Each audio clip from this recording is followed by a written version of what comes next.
really like to hear from each of you on this topic. Why is culture so important, and what is something you've learned about it during your time at Google? Titus, let's start with you on this one. Sure. So there's a culture talk that I've started giving in the last few months that sort of starts out with the idea of think back to how most of us learned, right? Like most of us learned in university or in a boot camp or something. And you're in lecture and you get some slides. You have some assignments and you're told we have to see if you know the material. So don't cheat, don't talk with anyone else about it. So you're going to go off and do your assignment by yourself. The only time that a human looks at your assignment is some anonymous grader that is literally judging. And you iterate on this for a few years and then you get a degree. Then you go off into industry.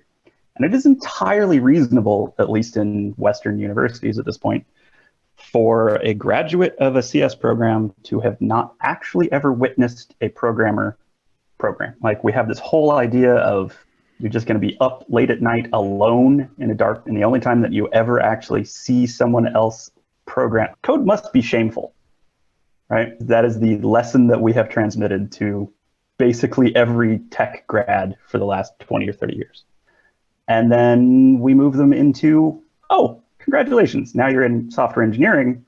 Now we need you to be thinking not only about the production of that, but how the team is going to maintain it over time.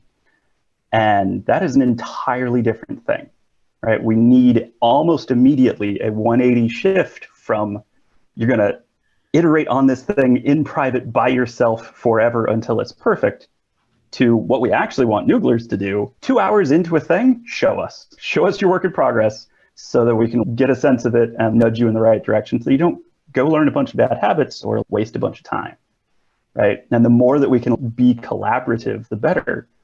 But that's really hard because that also means that you have to be willing to ask questions, be willing to admit that you don't know things. And if you find yourself on a team where people are like, how can you not know this?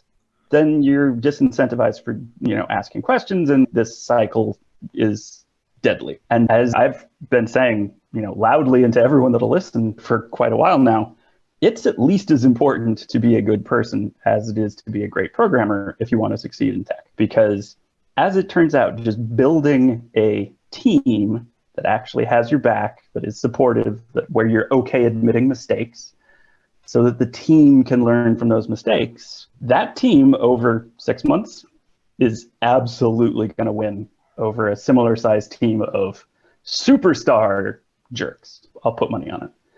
And that is not the message that we give because we don't talk about it. And turns out, I think software engineering is largely a communication and cultural problem on top of, and you have to be, it's also important to be a good programmer, but if I'm hiring, I'm going to try to get a sense of, are you a good person? Because I can make you a great programmer. That I know. I don't know how to necessarily make you a better person. I'm going to shop around for the one that I don't know how to fix. Excellent. Yeah, absolutely. And it's a little bit of a shame and can be a big, culture shock if you're used to being more egocentric. I'm coding on my own. This is my code. I'm afraid to ask a question. Yeah. Now I'm getting put into an environment where it's like a collaborative team sport. Mm-hmm. I don't know what I'm doing here. So I assume some people maybe don't make that transition and probably not going to last at Google too long. And other people hopefully are able to adapt and start kicking ass with the team. That's the hope. But and we're not as good at telling people that is the nature of the job as we really should be, because we're figuring this out as we go too. But yeah, I was certainly never told that in college. I had no idea.